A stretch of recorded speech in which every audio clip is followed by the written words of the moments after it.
சபரிமலை கோயிலுக்கு ஐயப்பன் நேரில் வந்தபோது எடுக்கப்பட்ட 2 வீடியோக்கள். ஐயப்பனை நீங்கள் நம்பினா சரணம் ஐயப்பானு கமெண்ட் பண்ணிவிடுங்க. முதல் வீடியோ சிசிடிவி கேமராவில் ரெக்கார்ட் செய்யப்பட்ட வீடியோ.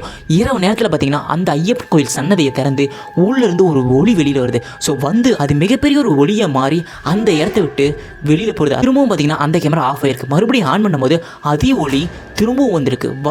அந்த கோயிலுக்குள்ளேயே போயிருக்கு. இது ஏதாவது ஒளியாவோ இல்லை கேமரா இஷ்யூ இருக்குன்னு நம்பினாங்க. ஆனால் அது உண்மையான ஐயப்பன் ஏதாச்சும் சொல்கிறாங்கன்னா கரெக்டாக அந்த கதவுக்குள்ள வெளியில் வரும்போது சின்ன ஒளியாக இருந்தது.